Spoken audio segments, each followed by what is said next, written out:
Starting at Stanford, I took probably every studio course that they offered, but I didn't major in art, I majored in engineering.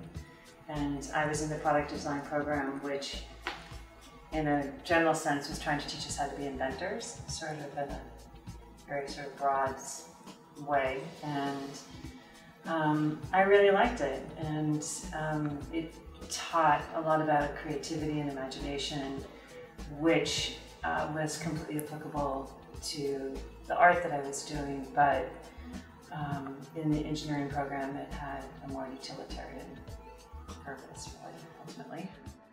I got an MFA, then I moved to New York, and I wanted to be in the center of the art world, where what I was doing wouldn't be marginalized in some way. I think there are many places where the visual arts are not as maybe embraced, or there's not as much of it.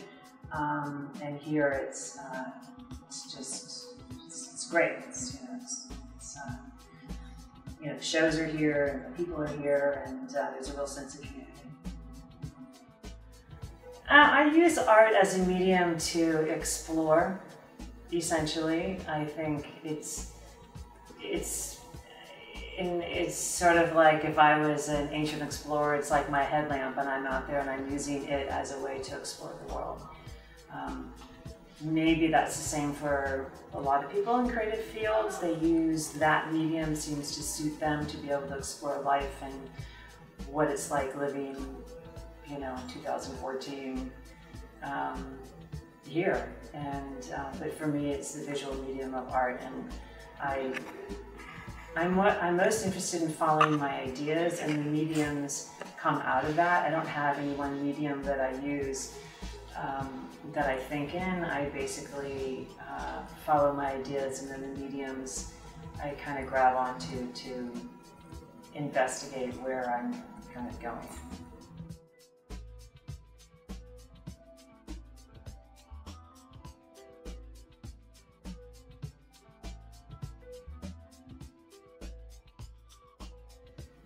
Well, when I was at Stanford, I was using more of the engineering as an art medium, and was learning how to see by taking so much drawing and painting.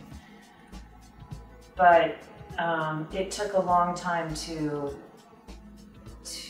sort of make the switch from kind of the everyday reality that people sort of trade in to essentially something inside your own being, and making that jump. And I worked for 2 years after graduation, and then I sort of threw in the towel on that one sort of world, and went to the Royal College of Art in London and got an MFA in painting. And that really is where you're sort of mining your own vision, as opposed to making something which has some utilitarian value in the world, which ultimately, being in the engineering department, that's sort of what is, you're aiming after, where I sort of jumped ship and then kind of mined my own sensibilities, and art is the way that I do that. It's kind of a logic to how you produce things.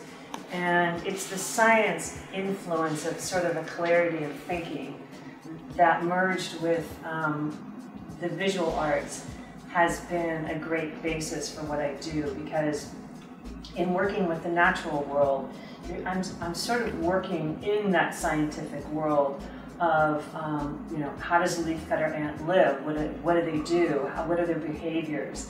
And I read the science on that, and then I work with that in a non-linear sense, and merge the two together. So in many respects, exactly what I was doing at Stanford is what I'm doing now, only the focus is different. They've come together in a way that at Stanford there were two sort of separate things.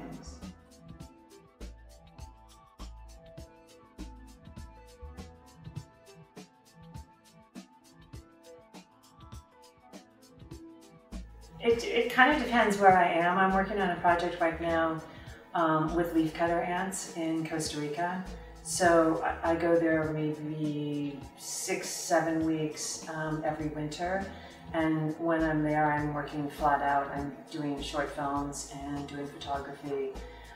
So when I'm working with them, I'm pretty much doing nothing else but doing that. But then when I come back, I'm processing film, I'm editing, trying to figure out how it all works together. And then I'm also doing the drawings and sculpture, the more traditional sort of studio stuff here in New York.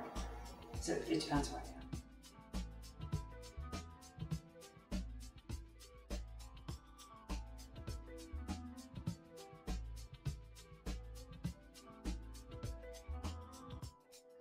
I'm not sure I would really have done anything so differently. I didn't take any photography, I didn't take any film, but I wouldn't have changed my major. I wouldn't have been a studio art major. I really liked the diversity of things that I was doing there. Taking computer programming class, and I think the only couple of things I didn't know about really that I would have loved to take advantage of now is doing more field biology, doing something maybe in Jasper Ridge, somehow getting part of a project in ecology. But beyond that, I wouldn't probably tell myself much different than, kind of what I did then.